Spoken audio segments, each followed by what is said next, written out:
Hello বন্ধুরা, আমার আরেকটি খুবই ইন্টারেস্টিং ট্যুর ব্লগে আপনাদের ওয়েলকাম জানাই। বন্ধুরা, আজকে আমি আপনাদের সাথে শেয়ার করব প্রয়াগরাজ কুম্ভ মেলার অতি গুরুত্বপূর্ণ তথ্য। আপনারা জানেন প্রয়াগরাজ সঙ্গম, যেখানে গঙ্গা যমুনা সরস্বতীর সঙ্গম প্রয়াগে, সেখানেই অনুষ্ঠিত হচ্ছে প্রয়াগরাজের কুম্ভ মেলা। আর সেখানে চলছে পুণ্য স্নান। আর এই মেলাতে ঘুরে ঘুরে দেখা যায় অনেক কিছুই। এখানে আছে দোকানপাট, শয়ে শয়ে পুণ্যার্থীর ভিড়, আছে বিভিন্ন প্রকার সাধু সন্ন্যাসীদের আস্তানা এবং তাদের বিভিন্ন স্টল কিন্তু আপনাদের চোখে পড়বে। আর এই মেলায় যদি আপনি যেতে চান তাহলে অনেকটা পথ কিন্তু আপনাকে পায়ে হাঁটতে হবে। তো আজকে আমার এই ট্যুর ভিডিওতে আমি কভার করব যে কোথা থেকে কোন পর্যন্ত আপনাকে পায়ে হেঁটে যেতে হবে এবং কীভাবে বাকি পথগুলো আপনি গাড়িতে করে বা ছোটো ছোটো অটো টোটো সহযোগে যেতে পারবেন এবং ঠিক কতটা পথ হাঁটলে আপনি প্রয়াগ সঙ্গমে গিয়ে আপনার পুণ্যস্নানটি করতে পারবেন সেটা নিয়ে। তো এই ভিডিওটি খুব ইন্টারেস্টিং হতে চলেছে, দেখতে থাকুন। আর যারা এখনও পর্যন্ত আমার চ্যানেলটিকে সাবস্ক্রাইব করেননি তাদের জন্য বলবো, please like and subscribe my channel. তাহলে এই ধরনের ইন্টারেস্টিং ভিডিওগুলি আপনাদের সাথে শেয়ার করব। আর বন্ধুরা, আজকে আমি শেয়ার করব বারাণসী থেকে কীভাবে আপনি প্রয়াগরাজে ঢুকবেন। কারণ অনেকেই আপনারা বাসে করে যেতে পারেন কিংবা বারাণসী ট্রেনে পৌঁছে সেখান থেকে যেতে পারেন প্রয়াগরাজ। তো কোথায় গিয়ে আপনাদের গাড়িটা আটকে দেবে, সেখান থেকে পায়ে হেঁটে যেতে হবে, সেটা কিন্তু আমি আপনাদের সাথে শেয়ার করব। তো যখন আপনি বারাণসী থেকে আসছেন তখন বাইপাস ধরে এলে বা ন্যাশনাল হাইওয়ে ধরে এলে প্রয়াগরাজে ঢোকার জাস্ট 14 থেকে 15 কিলোমিটার আগে, যেটা আমি দেখতে পাচ্ছেন, আমি অ্যারো দিয়ে আপনাদের দেখাচ্ছি, আন্ধোয়া বলে একটা জায়গা আছে। এটা ঠিক প্রয়াগরাজে ঢোকার আগে 14 কিলোমিটার আগে এই আন্ধোয়া পর্যন্ত কিন্তু আপনি যেতে পারবেন। এরপরে আপনার গাড়ি কিন্তু বাইরের গাড়ি আর অ্যালাউ করবে না। সেখান থেকে আপনাকে পায়ে হেঁটে যেতে হবে কিংবা আপনাকে কিন্তু ছোট ছোট অটো কিংবা টোটো সহযোগে শহরের মধ্যে ঢুকতে হবে। তো সেই ক্ষেত্রে আপনি কি করবেন? আমি আমার যাত্রাটি শুরু করেছিলাম বারাণসী থেকে। তো বারাণসী থেকে আমি যাত্রা শুরু করে আমি অবশ্য মাঝে এসেছিলাম বিন্ধ্যাচল বারাণসী আর প্রয়াগরাজের মধ্যে পড়ে। আর বিন্ধ্যাচলে অনেকটা সময় কাটিয়ে বিন্ধ্যাবাসিনী টেম্পল পরিদর্শন করে আমি চলে গেছিলাম প্রয়াগরাজের দিকে। আর আন্ধোয়া বলে যে জায়গাটা, যেটা ম্যাপে দেখালাম, এখানেই কিন্তু রাত্রে মোটামুটি 12টা থেকে 12:30 নাগাদ আমি পৌঁছে গেছিলাম। তো তখন আমার গাড়িটা আটকে দিয়েছিল। তারপরে আমি সেখান থেকে একটা অটো নিয়ে ঢুকেছিলাম প্রয়াগরাজে। আর প্রয়াগরাজে আমার হোটেলটি ছিল সিভিল লাইন এলাকাতে। আর এই সিভিল লাইন এলাকা প্রয়াগরাজটি কিন্তু ভালো জায়গা। আর যাওয়ার সময় আপনারা দেখতে পাচ্ছেন এই যে জায়গাটা, ব্রিজের উপর দিয়ে নদী পার করছে, এই ব্রিজের উপর থেকে কিন্তু খুব ভালো মানে কুম্ভমেলার ভিউটা পাবেন আপনারা। আর এখন আমি ফিজিক্যালি দেখাচ্ছি আপনাদের কীভাবে আমি গেলাম, সেটা আমি ম্যাপে তো একটু আগে আপনাদের দেখালাম। আর এখন দেখাচ্ছি আমি যে ফিজিক্যালি গাড়ি করে কীভাবে আমি বেনারস থেকে প্রয়াগরাজের দিকে এগিয়ে চলেছি। তো এখন আমি বেনারস থেকে আমার জার্নিটি শুরু করেছি। আর আজকে আমি কিন্তু এখন যাবো বিন্ধ্যাচল, 1 থেকে 2 ঘন্টা লাগবে। বিন্ধ্যাচলে আমি সারাদিনটা কাটিয়ে তারপরে সন্ধ্যাবেলা বিন্ধ্যাচল থেকে যাত্রা শুরু করে আমি প্রয়াগরাজে ঢুকবো। সেক্ষেত্রে কিন্তু অতটা ভিড় আমি পাবো না। তো এই যেভাবে আমি আমার পথটি অবলম্বন করে গিয়েছিলাম, সেইভাবে আপনারাও কিন্তু যদি এই যাত্রাটা এইভাবে করতে চান তাহলে কিন্তু অনেকটা ভিড় এড়িয়ে আপনারা কিন্তু প্রয়াগরাজে ঢুকতে পারবেন। আদারওয়াইজ আপনারা বাসে করেই যান কি ট্রেনে করে বেনারস গিয়ে সেখান থেকে যান, তাহলে কিন্তু খুব ভিড়ের সম্মুখীন আপনাদের হতে হবে। আর যেহেতু সকালবেলা, তাই একটু আমি আমার ব্রেকফাস্টটি জাস্ট রোড সাইড একটা ক্যাফেতে বসে সেরে নিচ্ছি। আর বেনারস শহরের মধ্যে এতটাই ভিড় যে ওখানে ছোট ছোট দোকানপাটে প্রচুর ভিড় আছে। তো সেই জন্য আমি করলাম কি, যে এই মাঝে বিন্ধ্যাচল আর বেনারস তার মাঝে একটা ক্যাফেতে আমি কিন্তু আমার ব্রেকফাস্টটি সেরে নিচ্ছি। এটা একটা পিৎজা হাটের দোকান, আমি এখন একটু পিৎজা খেয়ে নেবো। আর আগের দিন রাতে যখন আমি বেনারসে এসেছিলাম, সেই বেনারস বা বারাণসী যে রেলওয়ে স্টেশন, সেখানে দেখুন কতটা ভিড়। আর এই বারাণসীতে এটা হলো 30 তারিখের রাত্রি 10:30। আর আপনারা জানেন 29 তারিখে কুম্ভ মেলাতে একটা অ্যাক্সিডেন্টাল ঘটনা ঘটেছিল। সেখানে প্রচুর ভিড়ে অনেকের অ্যাক্সিডেন্ট হয়েছিল, অনেকে মারাও গেছে। তো সেই ভিড়টাকে কিন্তু তারা ডাইভার্ট করে দিয়েছে সম্পূর্ণ বেনারসে। তো প্রয়াগরাজ থেকে সবাই কিন্তু এখন বেনারসে চলে এসেছে। এই বেনারস থেকে সবাই বাড়ি যাবে, ট্রেনও অনেক ক্যান্সেল আছে। তো সবাই কিন্তু এই বেনারস স্টেশনের চারিদিকে কিন্তু একদম ভিড়ে ঠাসাঠাসি সব মানুষের। আমি যখন বেনারসে নামলাম তখন কিন্তু স্টেশনে মানে একটু জায়গা নেই যে সেখান থেকে স্টেশনের বাইরে বেরিয়ে আসবো। তো কোনো রকমে আমি ফ্যামিলি নিয়েই গেছিলাম, তো কোনো রকমে ভিড়টা ঠেলে বেরিয়ে এসেছিলাম। তো তারপর বেনারসে রাত্রে বেনারস হোটেলে ছিলাম। আর বেনারস হোটেলে রাত্রে থাকার পরে আমার সকালে গাড়ি বুকিং ছিল যে আমি বেনারস হোটেল থেকে এখন প্রয়াগরাজের দিকে যাচ্ছি, কিন্তু আমি প্রয়াগরাজে সকালে যাব না, আমি এখন যাব বিন্ধ্যাচলে। বিন্ধ্যাচলে গিয়ে আমি সারাদিনটা কাটাবো, সেখানে বৃন্দাবাসিনী মন্দির দেখব, সন্ধ্যেবেলা বিন্ধ্যাচলে গঙ্গা আরতি দেখব, তারপরে আমি কিন্তু ওখান থেকে 9টায় যাত্রা শুরু করব আর প্রয়াগরাজে ঢুকবো মোটামুটি 12টা থেকে 12:30। তাহলে কিন্তু আমি অনেকটা ভিড় ফাঁকা পাবো এবং সহজে আমি প্রয়াগরাজে আমার হোটেল যেটা সিভিল লাইনে বুক আছে, hotel royal guest house Prayagraj, সেখানে চলে যাব। তো মাঝখানে আমি একটু ব্রেকফাস্ট সেরে নিয়েছি আর এখন আমি কিন্তু আবার আমার যাত্রাটি শুরু করেছি বিন্ধ্যাচলের দিকে, আলটিমেটলি প্রয়াগরাজের দিকে। কিন্তু আমি বারবারই আপনাকে বলছি আমি কিন্তু দিনের বেলা এখন প্রয়াগরাজে ঢুকবো না, তার আগে আমি কিন্তু বিন্ধ্যাচলে যাব এবং বিন্ধ্যাচলে গিয়ে বেশ কিছুটা সারাদিনের সময় কাটাবো, বিন্ধ্যাচলটা একটু ঘুরে দেখব। তো আমি আবার যাত্রা শুরু করেছি বিন্ধ্যাচলের দিকে। এখান থেকে মোটামুটি 1 ঘন্টাতে আমি বিন্ধ্যাচলে তো পৌঁছেই যাব। আর বিন্ধ্যাচলে একটা হোটেলও আমি নিয়েছি, এই হোটেলের নাম হচ্ছে গায়ত্রী প্যালেস। এখানে সারাদিনটা আমি সময় কাটাতে পারবো এবং এই হোটেলে একটু রেস্ট নিয়ে আমি কিন্তু এই জাস্ট হোটেলের পাশেই আছে আমার মাতা বৃন্দাবাসিনীর মন্দির, একদম গঙ্গার উপরই।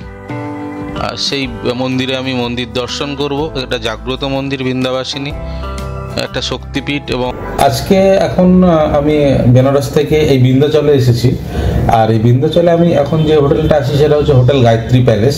হোটেলটা খুবই সুন্দর হোটেল একটা। আপনারা যদি বিন্ধ্যাচলে ঘুরতে আসেন তাহলে আমি তো রেকমেন্ড করবো আপনারা এই হোটেলে অবশ্যই থাকুন। আর আমার আজকে এখানে বেশ কিছু জায়গা ঘুরে দেখার আছে, যার মধ্যে আছে এই হোটেলের জাস্ট পাশেই মা বৃন্দাবাসিনীর মন্দির, যেটা একটা শক্তিপীঠ। মা বৃন্দাবাসিনী মন্দিরের সাথে সাথে আমি এখানে গঙ্গার ঘাটটিও আছে, সেই গঙ্গার ঘাটে যাব, সেই জায়গাটাও কিন্তু ঘুরে দেখবো, আপনাদের দেখাবো।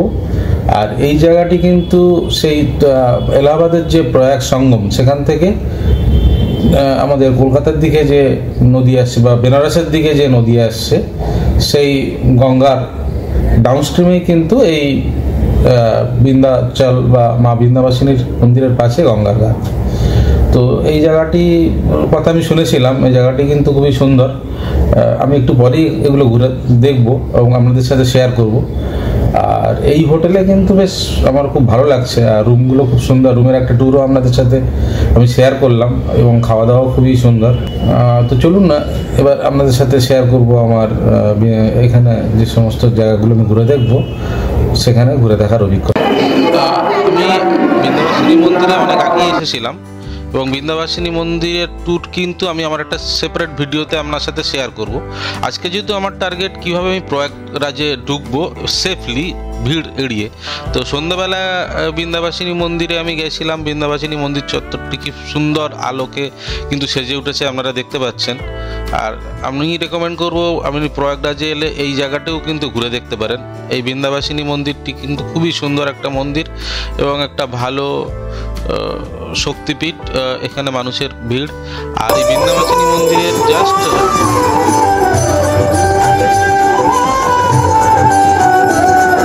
নিচেই গঙ্গা আরতি হচ্ছে।